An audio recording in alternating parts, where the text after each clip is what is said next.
Welcome to Garima GRS Education. अब है ऊर्जा समविभाजन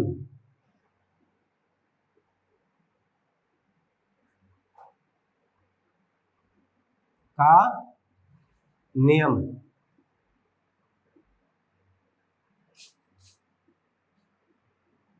लॉ ऑफ इक्विपार्टीशन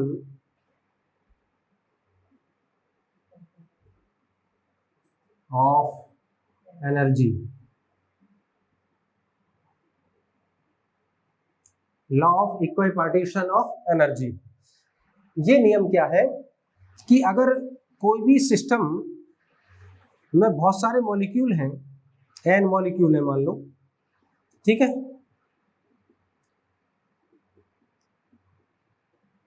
तो इसकी जो टोटल इंटरनल एनर्जी है, इंटरनल काइनेटिक एनर्जी है, वो इसके प्रत्येक डिग्री ऑफ फ्रीडम में समान रूप से डिवाइड हो जाएगी। ये इसका नियम है, ठीक है। और एवरेज एनर्जी पर मॉलिक्यूल कितनी होगी? हाफ के टी। मतलब इसकी जो टोटल इंटरनल काइनेटिक एनर्जी है वो इसकी डिग्री ऑफ फ्रीडम जितनी भी है, इसकी डिग्री ऑफ फ्रीडम उनमें समान रूप से डिस्ट्रीब्यूट हो जाएगी। इसकी कुल ऊर्जा इसकी डिग्री ऑफ फ्रीडम में समान रूप से वितरित हो जाती है। मतलब अगर कोई भी सिस्टम है तो सिस्टम बहुत से कणों से मिलकर बना है, कॉन्स्टिट्यूएंट पार्टिकल से, तो उस सिस्टम की जो टोटल काइनेटिक एनर्जी है, टोटल इंटरनल काइनेटिक एनर्जी है, वो उसकी सभी डिग्री ऑफ फ्रीडम में समान रूप से वितरित हो जाएगी, डिस्ट्रीब्यूट हो जाएगी। यही है law of equipartition of energy, ठीक।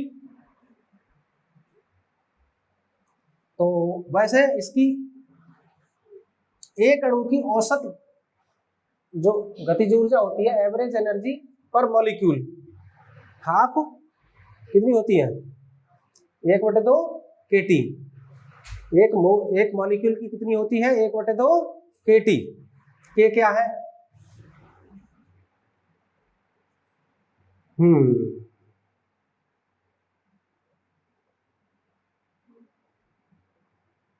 बोल्ट्जमैन्स कांस्टेंट। और टी क्या है? परम ताप, एब्सोल्यूट टेम्परेचर। एब्सोल्यूट टेम्परेचर पर साम्य अवस्था में इतनी होती है हाफ के टी, ठीक है। अगर डिग्री ऑफ फ्रीडम एफ है इसकी, ठीक है, तो पर मॉलिक्यूल कितनी हो जाएगी एनर्जी? For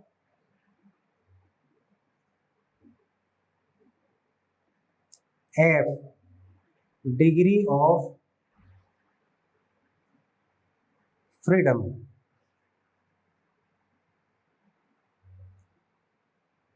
average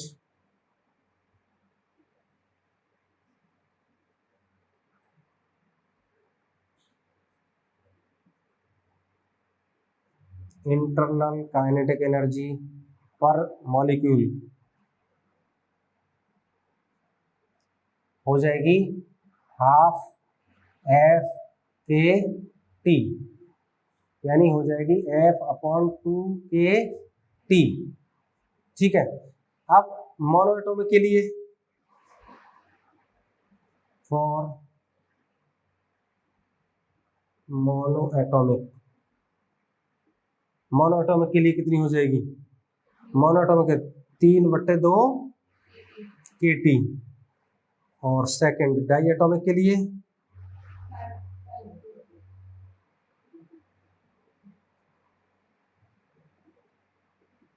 5/2 kT। और ट्राई एटॉमिक के लिए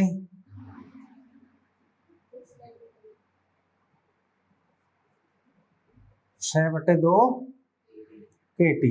ये हो जाएगी। तो ये ऊर्जा समविभाजन का नियम है कि किसी भी सिस्टम की जो टोटल इंटरनल काइनेटिक एनर्जी है उसकी सभी डिग्री ऑफ फ्रीडम में समान रूप से डिस्ट्रीब्यूट हो जाती है। ठीक है,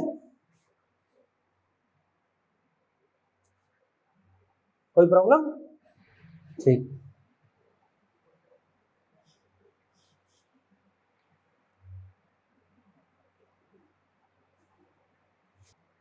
अब है टोटल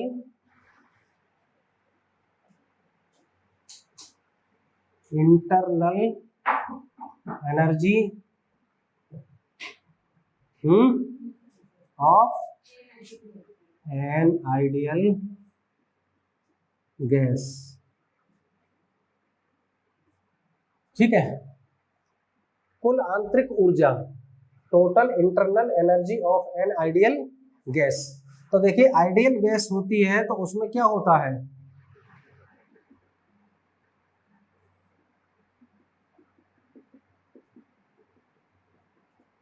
क्या होता है और क्या नहीं होता है, बताइए। इसमें काइनेटिक एनर्जी होती है और पोटेंशियल एनर्जी नहीं होती। क्यों? क्योंकि इनका जो इंटरमोलिकुलर फोर्स है उसको नगण्य मान लिया गया है। आइडियल गैस होती नहीं है, आइडियल गैस, आइडियल कुछ भी नहीं होता है। Nothing is perfect, not only earth but also universe. पृथ्वी पे क्या पूरे ब्रह्मांड में कुछ नहीं है, लेकिन फिर भी हम क्या पढ़ रहे हैं, आइडियल। चलो, तो ये आइडियल गैस है, तो टोटल इंटरनल एनर्जी कितनी हो जाएगी इसकी, टोटल काइनेटिक एनर्जी। और अभी हम टोटल काइनेटिक एनर्जी निकाल के चले हैं, तो इसकी प्रति मॉलिक्यूल टोटल इंटरनल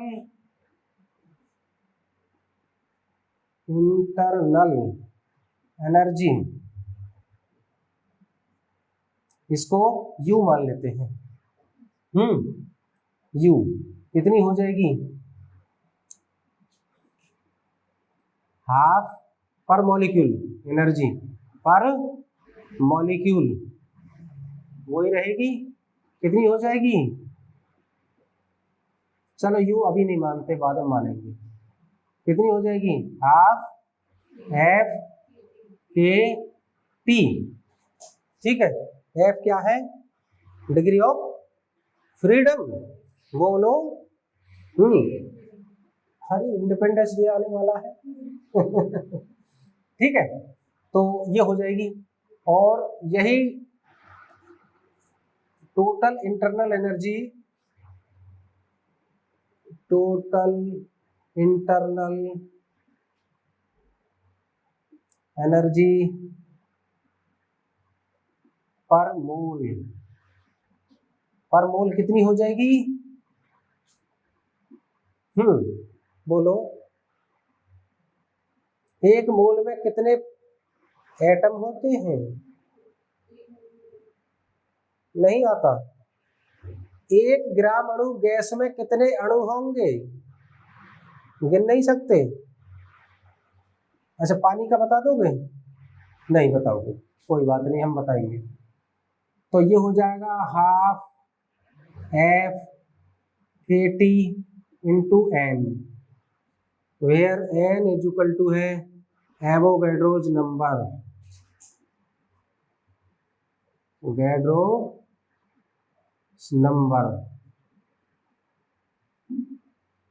आवोगाद्रो संख्या capital N 6.022 into 10 to the power 23। ठीक, तो देखिए बराबर हो जाएगी U इज इक्वल टू, इसको U ले लेंगे, half F T K N, ऐसे लिख सकते हैं। और Kn बराबर क्या है, हाफ F T R, चूंकि K इज इक्वल टू क्या होता है, R बाई N, और R is equal to K N। ठीक, तो ये हो गई U is equal to half F R T, यानी कि ये मान लीजिए U is equal to 1/2 R F T, कैसे भी मान लो। ठीक है, ये हो गई। अब इसको मोनो एटॉमिक के लिए निकालिए कितना हो जाएगा। चलो इसे हटा देते हैं। तो for monoatomic gas, monoatomic gas कितना हो जाएगा, U is equal to half into 3 into RT, यानी कि 3/2RT। और डाई एटॉमिक के लिए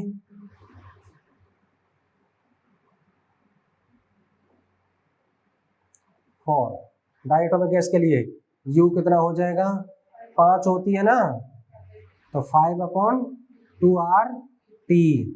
और ट्राई एटॉमिक के लिए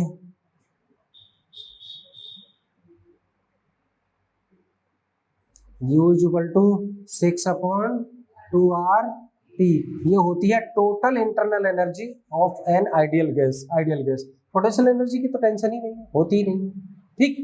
तो ये 3/2 मोनो 3/2 R क्या है, यूनिवर्सल गैस कांस्टेंट, ठीक है। 3/2 RT, 5/2 RT, 6/2 RT, ठीक है।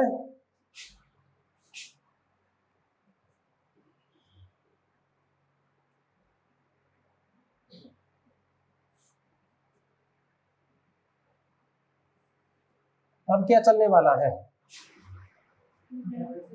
Molar specific heats. Molar specific heats of gases and their ratios, ठीक, their ratio, molar specific heats of gases, ठीक। मान लेते हैं कि आइडियल गैस है, तो आइडियल गैस की जो U होती है वो कितनी होती है, हाफ FRT, नहीं होती, 1 मोल की, for 1 mole of ideal gas.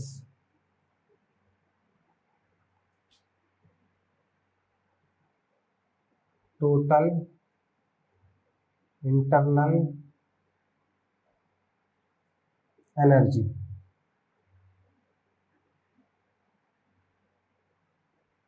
ठीक, यहाँ पे 1/2 FRT। डिफरेंशिएट कर दीजिए, differentiating with respect to T, तो du over dt is equal to d over dt हाफ FRT, ठीक। तो du over dt is equal to 1/2 constant, F constant, R constant, और dt ओवर dt। इसका मतलब है कि du over dt is equal to 1/2 FR, ये हो गई, ठीक। इक्वेशन डाल लीजिए इसको। अब मान लो कि 1 मोल को हमने कांस्टेंट प्रेशर पे गर्म किया और उसका टेम्परेचर dt इंक्रीज कर दिया, ठीक है, एट द कांस्टेंट, किस पे गर्म करें, प्रेशर पे कि वॉल्यूम पे, अरे नहीं वॉल्यूम पे करते हैं, गर्मी पड़ रही है, एट द कांस्टेंट वॉल्यूम, ठीक है। कांस्टेंट वॉल्यूम पर क्या हो जाएगा, किसी सिस्टम को dq हीट दी हमने तो उसका टेम्परेचर इंक्रीमेंट, टेम्परेचर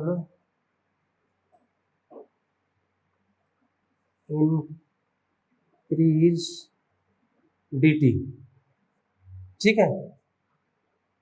और हीट कितनी है, जबकि हीट डी क्यू दी थी हमने।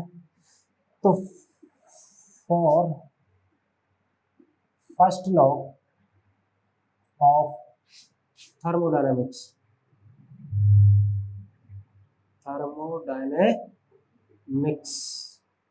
कितना होता है, D Q is equal to D U plus D W, ठीक है। और डी क्यू क्या होती है, सी वी डी टी, पढ़ी नहीं है डी क्यू, अरे भाई क्यू इज इक्वल टू ऐसा पढ़ लिया करो, एम सी डेल्टा टी है ना, और तो डी क्यू क्या हो जाएगी, या डी टी लगा दो, डी टी डेल्टा को हटा करके।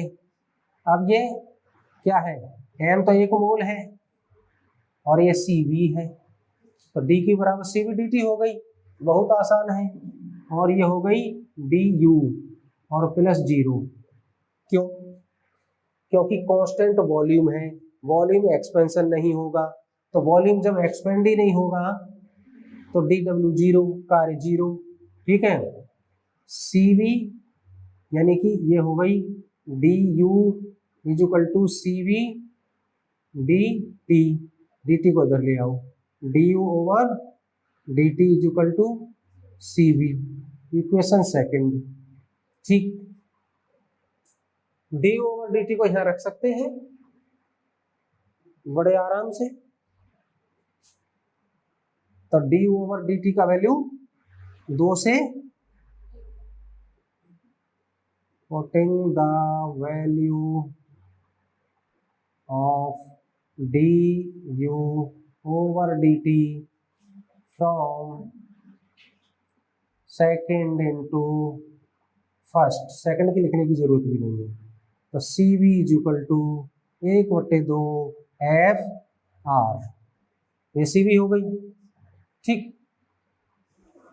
अब C P at the constant pressure,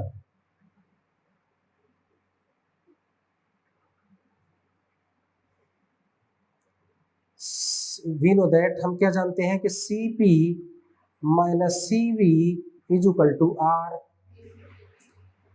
और C P minus R is equal to C V, ठीक। तो यहां चालू कर देते, इसको हटा देते हैं, ठीक है, इसको हटा देते हैं, बोर्ड की लंबाई कम है, ऊंचाई तो सही, तो C P minus R is equal to C V का वैल्यू क्या है, 1/2 एफ आर, और C P is equal to 1/2 F R plus R, तो क्या हो जाएगा, आर कॉमन ले लेंगे, 1/2 एफ प्लस 1, ये आर सी पी, ये सी पी हो गई, ठीक है, और ये सी वी हो गई, और सी वी कितनी है, 1/2 एफ आर, ठीक है।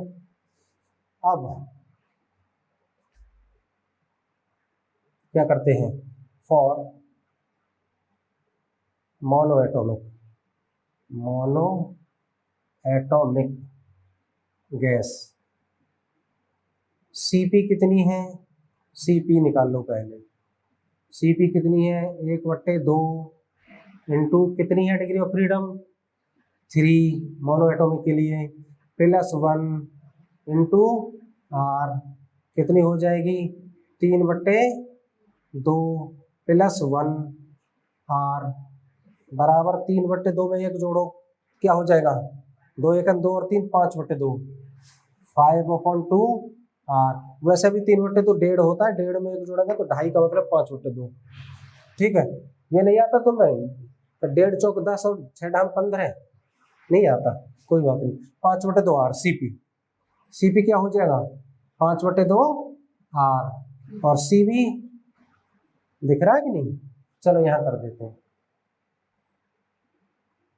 CV हो जाएगा 1/2 इंटू 3 इंटू R, तो हो जाएगा 3/2 R, ये हो जाएगा CV। ठीक है, अब इसे हटा दें जरा।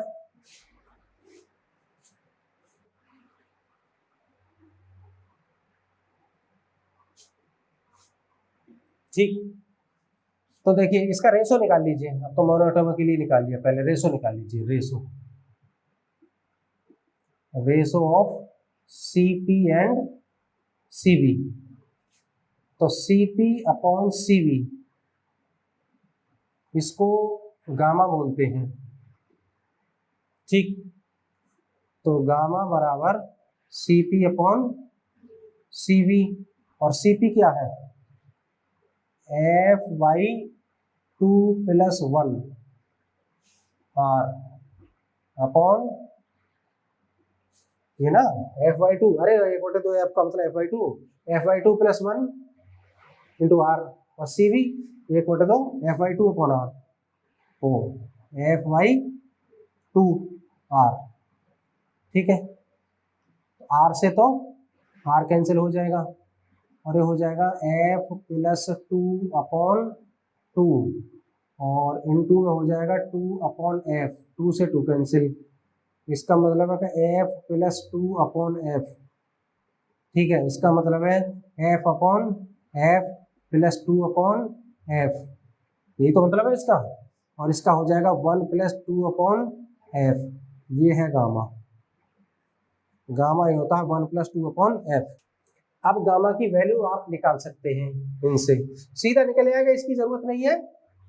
ठीक है, आप गामा की वैल्यू निकाल सकते हैं। ये मोनोएटॉमिक के लिए ऐसे हटा दें, CP अपॉन CV है गामा,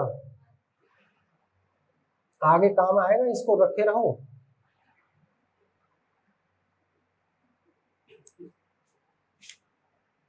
फॉर मोनोएटॉमिक गैस, तो गामा की वैल्यू कितनी हो जाएगी, 1 + 2 अपॉन F, कितना मोनोएटॉमिक के लिए 3, यानी कि 3 × 3 और 2 5/3 भाग दे दो। फॉर डाईएटॉमिक में गैस, गामा कितना हो जाएगा, 1 + 2 अपॉन F, 2 अपॉन F कितना है 5, 5 × 5 और 2 7/5, बटे में रख लिया करो। फॉर ट्राईएटॉमिक एटॉमिक गैस, गामा कितना है 1 + 2 अपॉन 6, 6 × 6 और 2 8/6, यानी कि 2 चौक 8 और 2 तिया 6। ठीक, कैलकुलेशन करो, ये हो जाएगा 1.67। ठीक, और 7/5 1.4, और इसका हो जाएगा 1.33। ये गामा की वैल्यूज हैं, इनको थोड़ा संभल के याद करें। ये CP है, ये CV है, तो ये हो गया साहब आगे के पढ़ने के लिए हमारी तैयारी। ठीक है, और बताइए, अगर कोई प्रॉब्लम हो, और जो भी चैनल देख रहे हैं वो please like share and subscribe करें, जिससे अदर बच्चों के लिए भी पहुंचे, जो भी Thank बोर्ड का you. Complete syllabus